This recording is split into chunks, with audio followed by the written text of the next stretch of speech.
Digital networks are becoming denser and denser. We are online all the time, everywhere, and there are fewer and fewer places where we can really be alone. Where and when can we still disconnect? To be offline has become a luxury. Will we permanently ooze data through the cordless drip tubes of the smartphone? Or do we take back control over our connectivity? Eu não aguento mais vir no bar e tá todo mundo no celular. Me dá mais atenção pra foto de comida. Backlight went on a journey to the edge of the internet with the White Spots app, developed especially for this occasion. It makes the invisible digital networks visible. The scanner shows the cell phone towers that communicate 24/7 with our smartphones and tablets. On the new White Spots world map, the areas with mobile phone and internet coverage are black. The white spots are the areas where there's no signal yet. With the app, we go looking for the exit of the digital web that encloses us. This is Backlight. Welcome to the white spots of our world.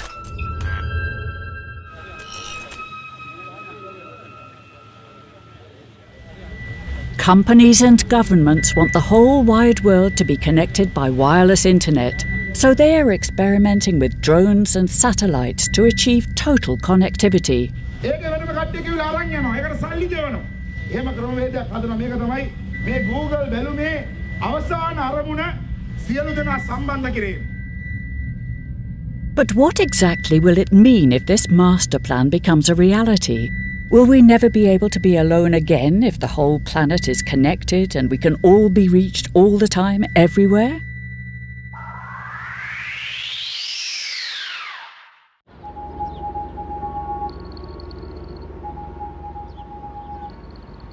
Psychologist Sherry Turkle once described enthusiastically how computers are becoming part of our personal lives. Wow. But she now has serious objections.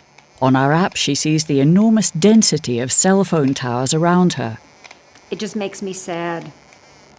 We're so connected and we're so trivially communicating.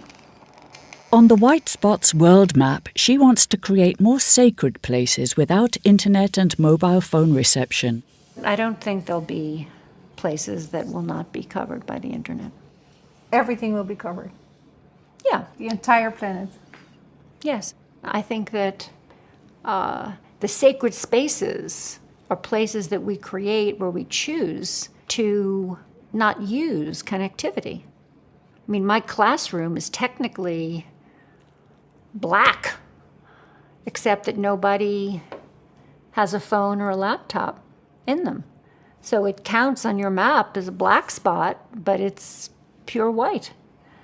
You know, and among my colleagues, we went from a position where we said, it's great to have phones in classes and laptops in classes. You can be looking stuff up. You can be enhancing your experience by being on the web, to realizing that actually it was taking our students away from the conversation of classes, away from conversations with us and with the people they were with. It was distracting them. They were shopping. They were on Facebook. And now we say, actually, laptops down, phones down, leave them in a basket. We're here together to be in a community. But you used to be quite a believer. Yes, I was. But I'm an empiricist.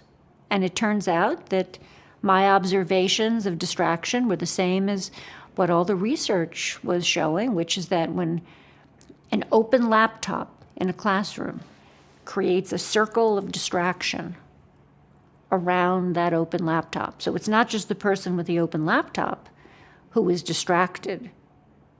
It's everyone around in a kind of concentric circles of distraction. And that research is so compelling. As a matter of fact, 89% of Americans say that in their last social interaction, they took out a phone.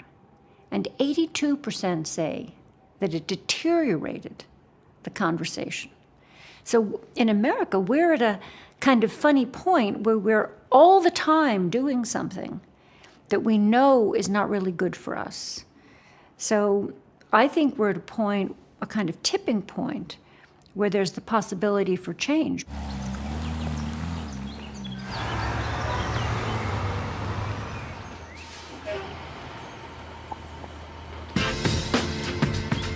Welcome to the International Institute of Digital Detoxification. When you enter this area, we will take all of your digital technology, valuables, and anything else that doesn't quite fit in with the campground ethos. I think it's starting to be a movement. And I think you do see it when the most high-tech people want a low-tech education for their children. Steve Jobs didn't want his kids to have iPads or iPhones. No, he wanted them to have long conversations at dinner.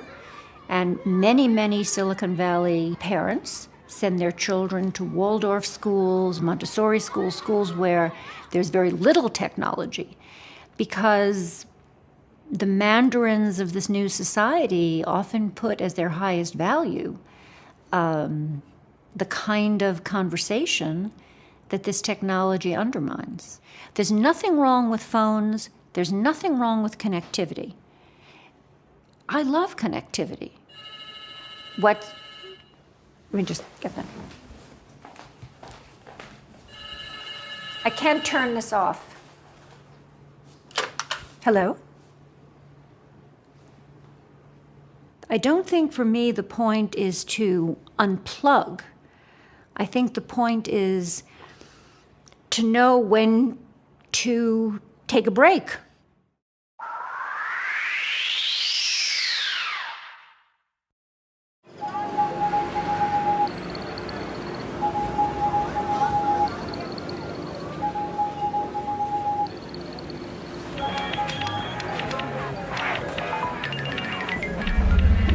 Eu não aguento mais vir no bar e tá todo mundo no celular.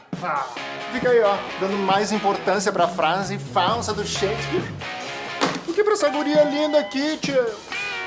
Olha aí, teu celular foi embora. Fica de kkk, de fofoquinha no celular. Por isso ela criou a solução definitiva pra esse problema.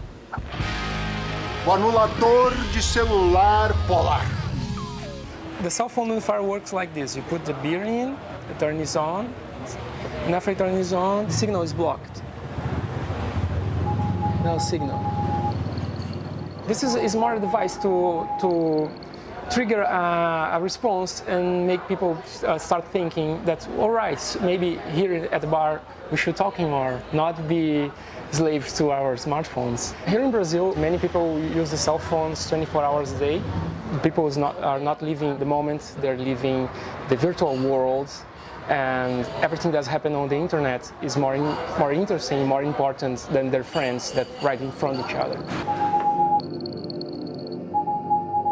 People are losing a capacity for boredom. When you're experiencing boredom, your brain is not bored. Your brain is doing some of the most important work that it knows how to do. It's laying down. It's called the default mode network. It's part of the basic autobiographical story of your life. It's doing important work for your mental stability and your emotional stability. And these days, when people are alone, even for a few moments, they reach for a device.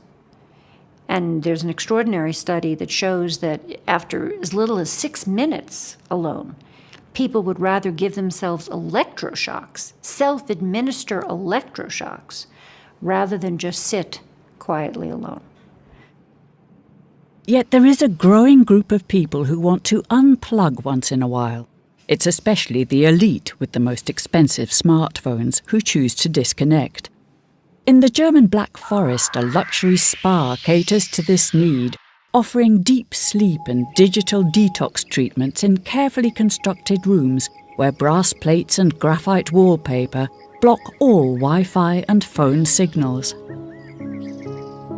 When you are with a mountain bike or hiking in the Black Forest, you see that you will have no connection. On most of the parts of the Black Forest, there is no connection. When you are always connected, you are never 100% focused. In Villa Stefani, we have 15 rooms, so from these 15 rooms, we have 3 very large suites and 12 double rooms. we don't force every client here to disconnect.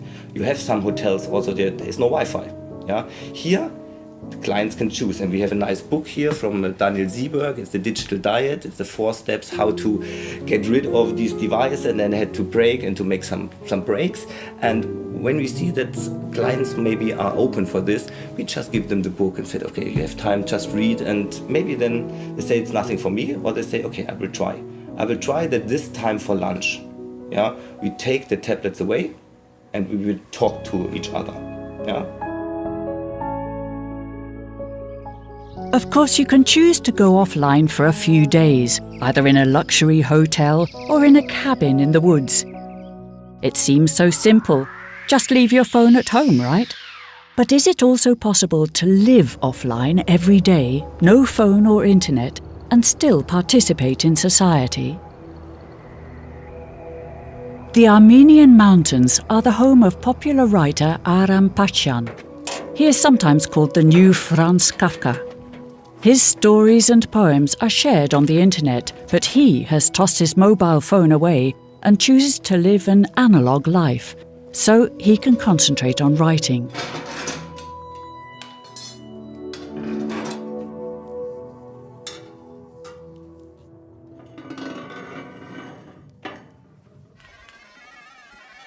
Even in Armenia, where parcels sent by snail mail often fail to arrive, the density of cell phone towers on our White Spots app is dizzying. Ինձ թվում էր գոնե թթվածինը տիեզերքը կամ մեզ շրջապատող աշխարհը ազատագրված է, բայց փոխում մենք փշալարեր ենք քաշել ու մենք այդ սարդոստայնի մեջ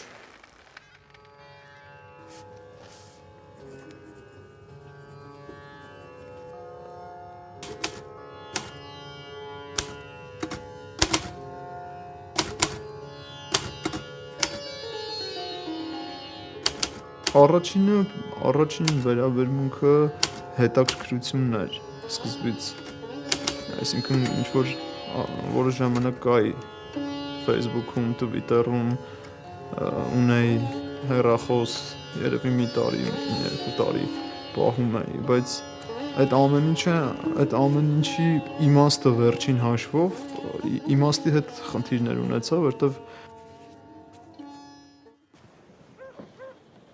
Երբ որ քեզ դու հասանելի ես, ամեն անգամ քեզ զանգում են ու քեզ բռնացնում են եւ ով ունի քո հեռախոսի համարը, ունի նաեւ քո կյանքը։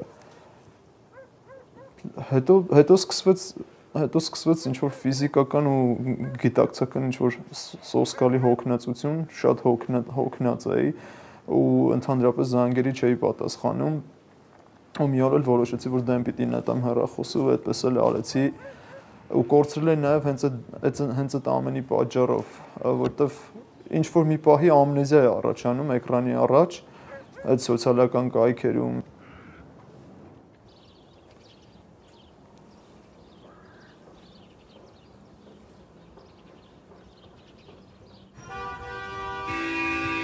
Արմ ջան, ո՞նց են քեզ գտնում մարդիկ, ընկերներդ ո՞նց են քեզ գտնում։ Ինձ ասես ասեմ, եթե շատ են ուզում, ինձ կգտնեն մանավանդ Երևանում։ If I want to find Aram, I'm calling to Armen because he is the main contact with Aram, and also if I need him very much, I'm coming here because I know his lunchtime and he's coming every day to here, and so we find some kind of different ways to find Aram. It's just a question of choice. Some people need it, some people want this iPhone, some people don't need it, and they can be happy without it. Happy and successful also. Օրինակի համար, ասենք Արամի վարկը դառնա շատ մոդայիկ, սենց ինչ որ մեծ շարժում Հայաստան սկսի, դե մենք բջջային հեռախոսների, այդ դեպքում արդեն կարող է իսկականից հասարակությունը սկսի վերարժևորել։ Տեխնիկան շատ հետաքրքիր է, դու ինքը նեյտրալ է, բայց հետաքրքիր է դու իրան ոնց ես օգտագործում։ Մեր կարողանում միմյանց հետ շփվել։ Ես ընդհանրապես դեմ չեմ, սա իմ կյանքն է, թող մարդիկ օգտագործեն շփվեն իրենց ամբողջ ժամանակ ու իրենց կյանքը նվիրեն սոցկայքերին ու հեռախոսներին։ Ես ուղղակի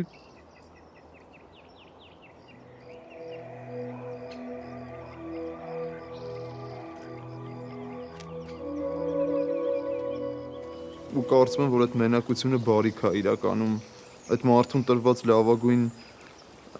լավագույն վիճակներից մեկն է, որ բնությունն էլ ունի։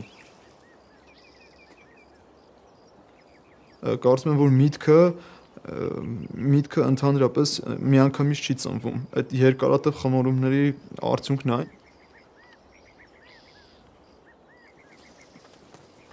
Ու դրա համար երկարատև ժամանակ է պետք, որ այդ միտքը ի վերջո քո մեջ ծնվի։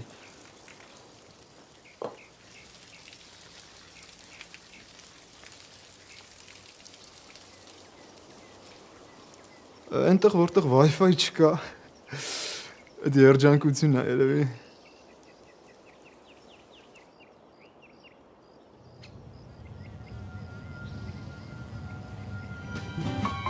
What if there was a way to light up the entire globe and finally make all the world's information accessible to all of the world's people?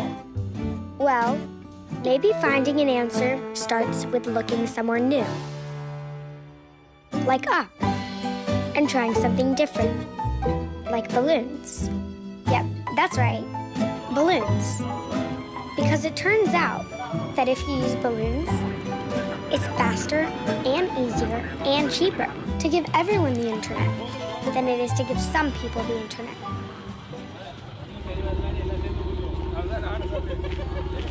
While the offline movement is growing, the internet rolls on. The island of Sri Lanka was chosen by tech giant Google to be the first country with 100% coverage of free Wi-Fi. The company uses balloons equipped with the internet routers as part of the experimental Google Loon project. Sri Lanka's Minister of Information is bubbling over with enthusiasm.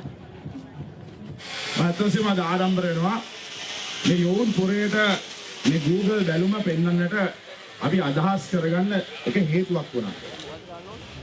මේක සාර්ථක වුණොත් ලංකාවේ තමයි ලෝකේ තියෙන පළවෙනිම රට 4G. දැන් ඔබතුමාලා ෆෝන් එකේ සමහර 4G කියලා වටනවනේ. ඒකේ වෙනම කට්ටිය කිව්ලා අරන් යනවා. ඒකට සල්ලි ගෙවනවා.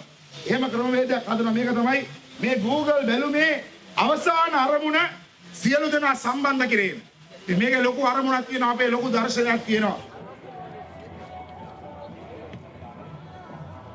But what exactly is the logic behind covering the globe with a digital web? What's behind all these initiatives to hook up the entire world using drones, satellites and balloons? We ask internet critic Evgeny Morozov. The goal is 100% connectivity on a planetary scale. Is that going to happen? Well, I think it's quite likely. As long as you can have some expected return coming from an area of the world, it's quite logical to expect that there will be somebody interested in integrating it into the world market. I mean, for me, that's what it's all about, because it makes lives easier for main players of globalization, which happen to be corporations. And then, of course, you need to integrate those areas into this network. And how do you integrate them into the network? Well, you basically build connectivity. You build networks. You know, make sure that any asset has the capacity to generate data, send it, receive it, process it, and so forth. And then you just need to have a massive amount of investment into creating those networks.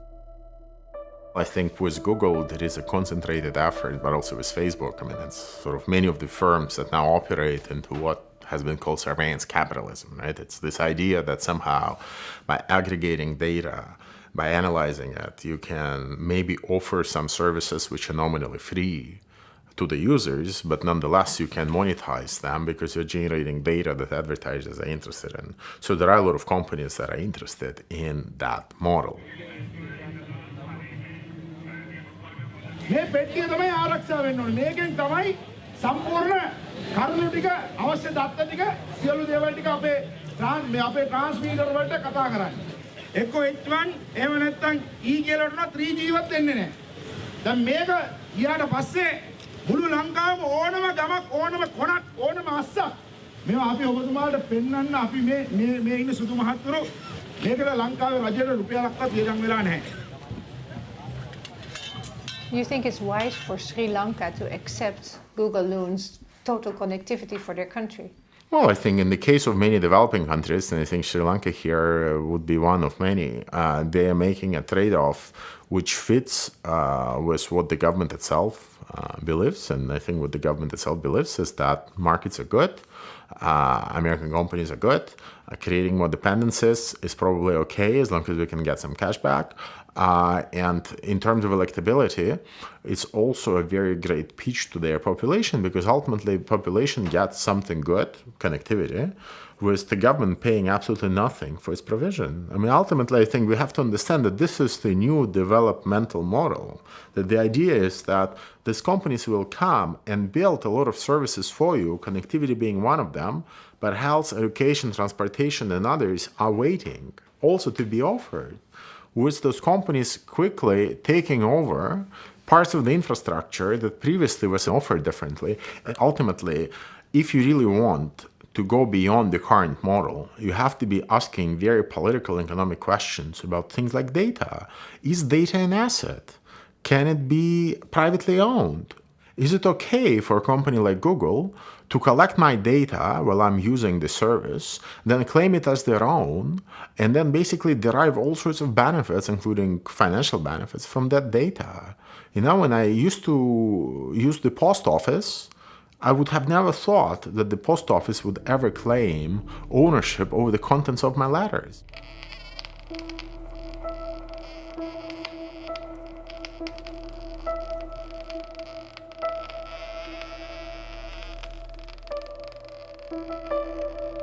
Er zijn niet zoveel plekken, hè? Een paar bergketens zo te zien waar je naartoe moet. Maar ja, dan moet je alpinist zijn. Dat is ook niet iedereen gegeven.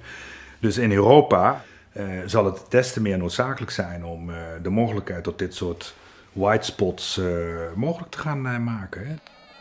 Political philosopher Paul Frisson, too, is critical of the ambition to supply the entire world with cell phone towers and airborne routers that permanently communicate with our smartphones. He's afraid that because of the data trails we leave behind, nothing can ever be hidden anymore. Je ziet allerlei bewegingen in de wereld van de economie, in de wereld van het beleid, in de wereld van internationale verhoudingen, ook in het domein van de veiligheid, om tot een totale dekking te komen in termen van infrastructuur. Om ook alles wat wij doen in fysieke zin, maar ook in virtuele zin, van volgsystemen te voorzien. Nou ja, en op die manier voortdurend bij te kunnen houden waar iemand is. En dat wordt natuurlijk altijd verkocht met de argumenten van de vooruitgang. Het is toch fijn als iedereen in 2020, want dat moet je dan zeggen, in 2020 kan beschikken over toegang tot internet via een smartphone. En uiteraard is dat ook plezierig voor mensen om die mogelijkheden te hebben. Alleen er zit ook altijd een keerzijde aan. Er zit een keerzijde aan dat je daarmee de vrijheid inlevert, omdat de privacybescherming en de bescherming van het recht om met rust gelaten te worden neemt navenant af.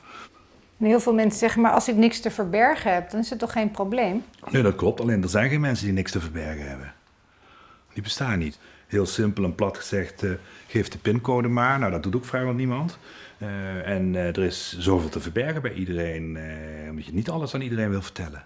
Nee, dus mensen zeggen, ik heb niks te verbergen, dat is echt, die kennen zichzelf niet. De puur fysieke aanwezigheid van die hele infrastructuur en al die middelen en apparaten en apps die data verzamelen, ja, die kun jij niet uitzetten. Dat is het probleem. En dat maakt het definiëren van een plek waar je onzichtbaar bent echt een stuk moeilijker. Hoe kan ik daar als individu mee omgaan? Het lijkt zoiets wat over ons heen komt waar we niks mee kunnen. Nou ja, dat is ook een groot probleem. Hè? Die palen die we straks zagen op die app, nou ja, die kun je natuurlijk niet uitzetten. Maar je zou moeten nadenken of je burgers het recht kunt geven om onzichtbaar te zijn daarvoor. Misschien kunnen we dat ook technisch mogelijk maken om onzichtbaar te zijn. Maar het recht op onzichtbaarheid is echt heel fundamenteel. En misschien dat de technologie zelf ook weer allerlei mogelijkheden biedt om dat te organiseren. Dus dat je er wel bent, maar elektronisch niet kunt worden gezien en waargenomen. Een soort kooi van Faraday om je heen, waardoor de mensen je wel in fysieke zin zien, maar elke device die jou kan waarnemen op een blokkade stuit.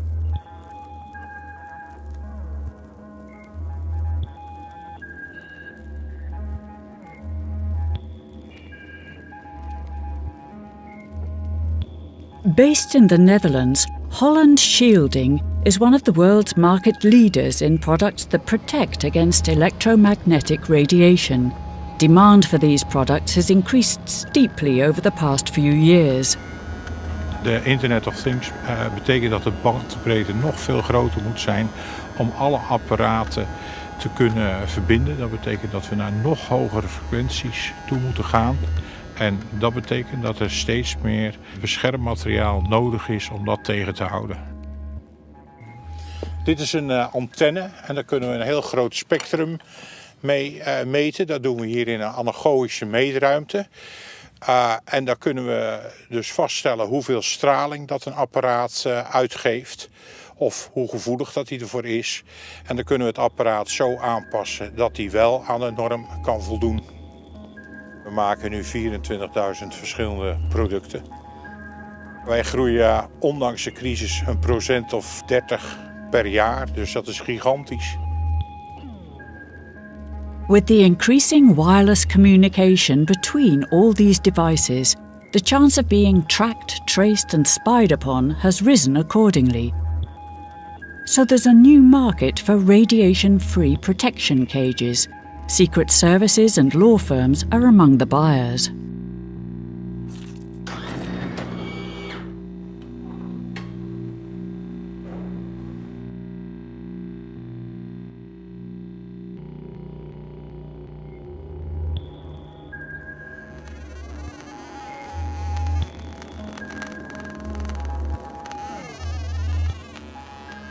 Holy crap. It's beautiful and horrifying. Birgitta Jonsdottir, poet, hacker and member of the Iceland Parliament, knows digital networks from the inside out. She also knows how it feels to be observed and spied on constantly. I know that I'm under heavy surveillance because of my involvement with WikiLeaks and Snowden, and there's nothing I can really do to stop it because it's so much. And what bothers me about that is that everybody who calls me is under surveillance. Everybody who writes to me is under surveillance. Do you remember the first time you went online? Yeah, I actually do. It was in 1995, and I just fell in love with it. So I felt it was a completely new possibility for creating new cultures and new ways of doing things, both socially and creatively. So unfortunately, it became industrialized, and the internet today, compared to how the internet was back then, is entirely different planet. It's become just like a really sad version with some of the worst things on planet Earth. It's become a tool to spy on us, a tool to manipulate us, and to make us into these completely perfect consumers. So we've become a commodity. Our most precious, secret elements of our being are being sold as commodity to push more stuff towards us. Our computers and phones have these cameras. And these cameras can be turned on remotely, and it's happened lots of times. So there's a reason why a lot of activists and people that are aware of this have started a while ago to use stickers that are specifically designed to put over the camera, and then you can take it off if you want to go on Skype. They can also hear what you are, because there's a microphone in the computer.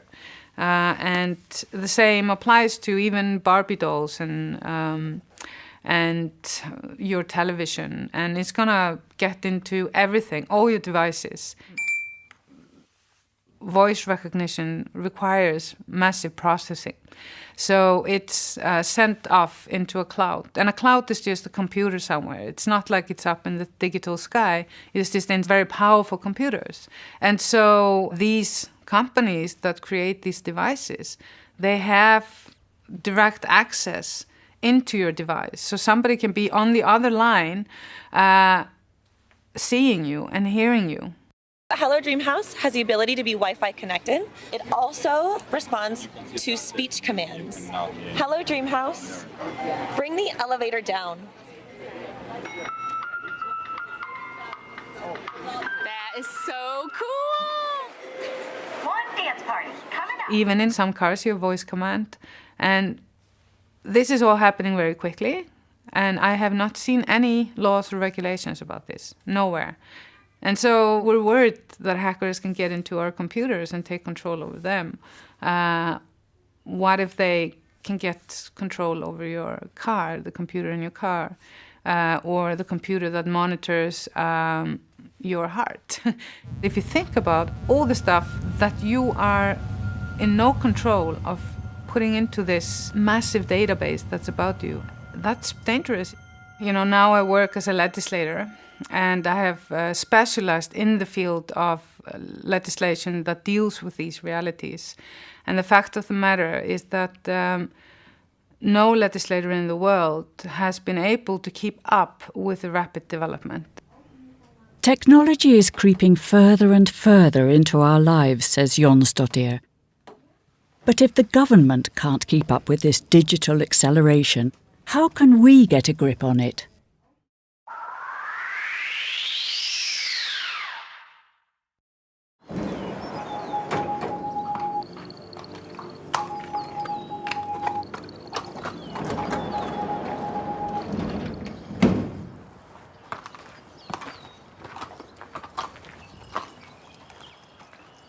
The tightly knit community of the Amish in the United States has lived through centuries of debating and adjusting new technologies. These fundamentalist Christians only occasionally allow novelties such as cars, telephones or computers into their daily lives, after careful consideration and on their own terms. With us Amish, we are dependent on public transportation for any distance, and local travel, we do it in our slow way. And I think the horse and buggy slows us down and really helps the overall value that we're trying to create and preserve and not get carried away. Reverend Norman Yoder is willing to talk to us, but only off camera. He does not want to be filmed. What are the parameters? Just for sure not my face. I'd rather not have anything of me as far as that's concerned. The surroundings, I don't care. But as far as me, I don't want to be filmed. It's in the 10 Commandments of not worshiping any images. When technology comes along, we evaluate it. And one thing it's really been frustrating to us. Let's say the facts, putting this printed paper through there and going through that line, it was like, well, we don't want to go there. But finally, we adapted to that. So by the time most of the community adapted to that technology was already gone. They wanted email. So that's what we're dealing with. The technology is progressing so fast, it's hard to deal with.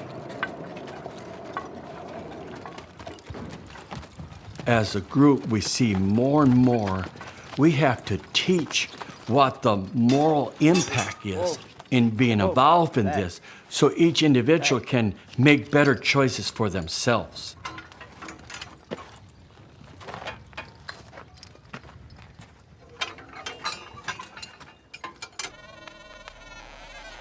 We were asked to put a cell phone tower on our land. They wanted to rent, but we never did it. The towers was not for us, not for our people, it was for the other people. So it was here, and as more and more people adapted to it, the demand was that you communicate that way was getting higher and higher. We deal with a lot of non-Amish.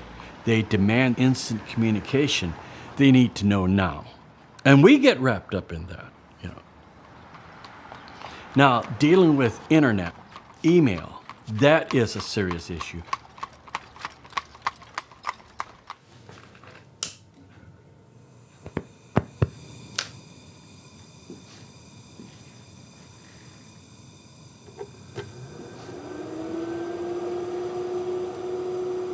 A regular computer with your safety walls, where you can't get on porn sites and things like that. Now, when our lockdowns that we have, that is totally locked down. Can you go on the internet with this computer? No, no, absolutely not. It will not play a movie picture or music or anything like that. It's not a computer that was torn down. It was built from the ground up like this. Especially for the Amish. Yes. Would you mind showing me your mobile phone? Okay, yes. We keep it actually right over here in the drawer, and it's just a regular flip phone, and the only thing you can do with that is call. You cannot text, do anything like that. It's just a portable phone. So this is where it stays. But as far as going home, no, I don't have it. I keep it right here. That's for the business. We use technology as long as we use it and it doesn't get to the point where it uses us and controls us. That's the bottom line of it. The Amish want to keep control of their lives and have distilled some strict directives for new technology. But there is some room for personal interpretation. Down the road is the home of seamstress Marilyn Lehman. After consulting her husband, she agrees to talk to us on camera. For her sewing business, she really needs a phone. Do you have a phone? Not in the house, we don't have a phone, but we have a phone outside. We call it our phone shanty. And yeah, we just have a voicemail, so that's how people contact us. If we, if they need something, they know they can leave a message. And usually once an hour or so, I run out to check messages and then I reply them. So otherwise, yeah, we don't have the phone in the house. That way I can just continue with my work, and I know the voicemail's there. If somebody does need something, they can always leave a message. It's right outside. It's beside the barn. I only have like 50 feet or so to go. So yeah, I just really like it out there.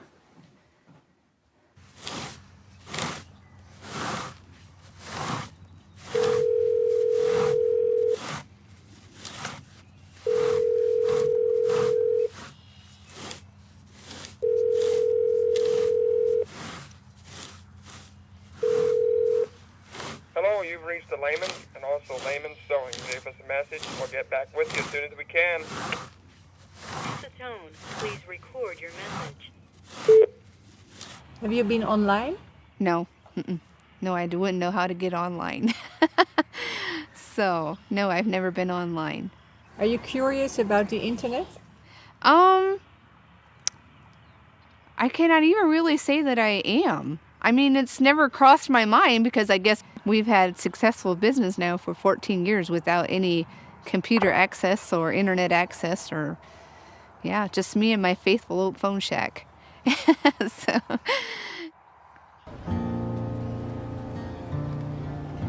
This is about us. All of us. Right now, a couple billion of us have access to the internet, and amazing things have come from it. So what happens when the rest of us get access? It doesn't get twice as good. It gets like a bazillion times as good. Imagine it, for the first time in history, humanity firing on all cylinders. Everyone, everywhere. It starts up here at 60,000 feet, with planes powered by the sun, opening up the internet to people everywhere.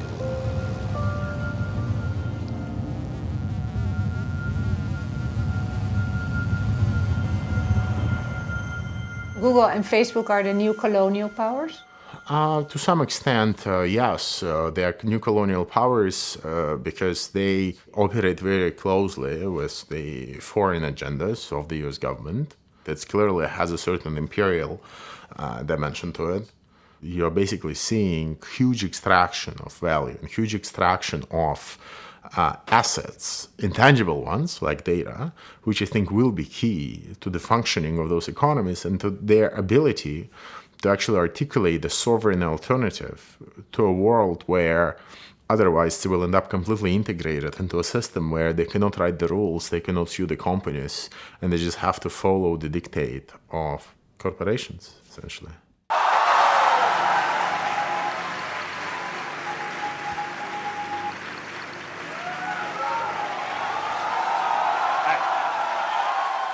Hi, Mark. Hey. Myself, Alkijan, and I'm a chartered accountant by profession. So my question is very simple. And why are you showing so much interest in India? Answer honestly.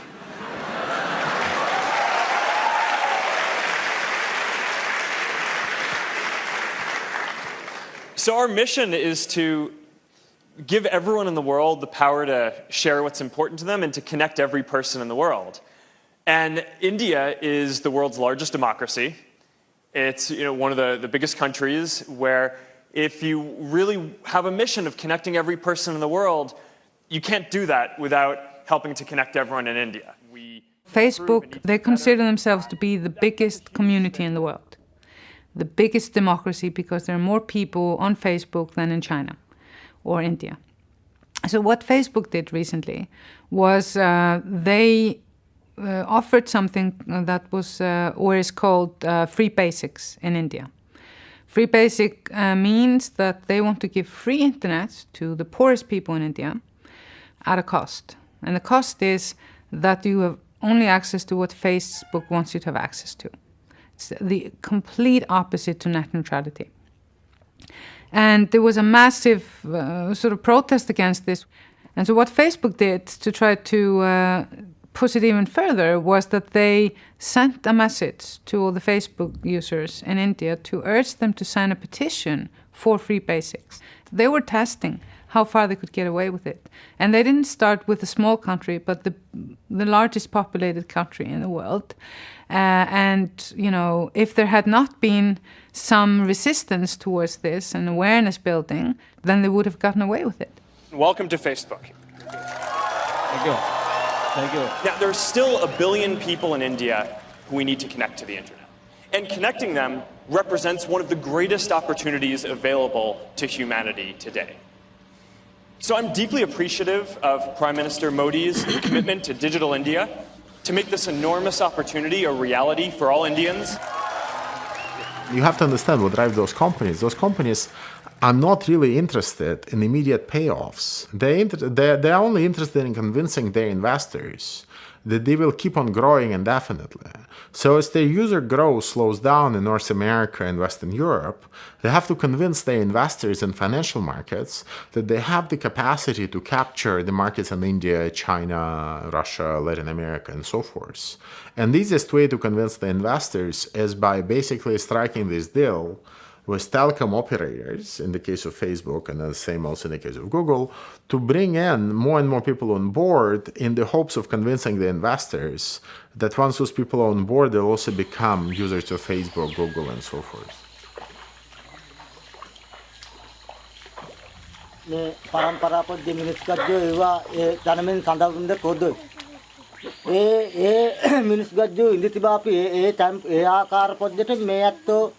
ඒ තනමෙන් ජීවත් පොද්ද මන්දිර මේ තනම ජීවත් පොද්ද මන්දිර මේ අතුමිය ගෙන කලුබා ලෙකලාගෙන කපුරුබා ඒ කට්ටිය තනමෙන් කතා දාලේ කට්ටි පොද්දවල් ඉඳි තිබන්නේ මේ එතින් මේ අතෝ හදාස් පොද්දක් ඉඳි තිබෙනවා ඒක මං කියන්නේ ඒ පරම්පරා පොද්දෙන් ආප් මිනිස් ගන්න වැරදි පොද්දක් ඉඳි තිබෙනවා. What if I'm living with my tribe in the forest in Sri Lanka and I don't want that connectivity? Well, I think if you're living with your tribe in Sri Lanka, chances are you wouldn't even notice that it's there, unless there is an effort to extract value from you by means of collecting data about you. Once you make connectivity a permanent feature of everyday life across the globe, ultimately people who find themselves amidst that connectivity will help to pay for the connectivity itself.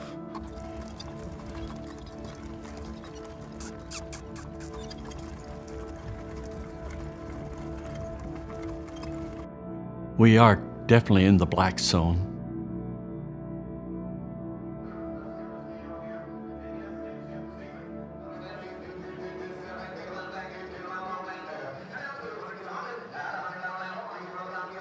In the last 20 years, the advancement of technology has probably put our guidelines more in a chaos than ever in history. And it's a serious thing. Where is this leading?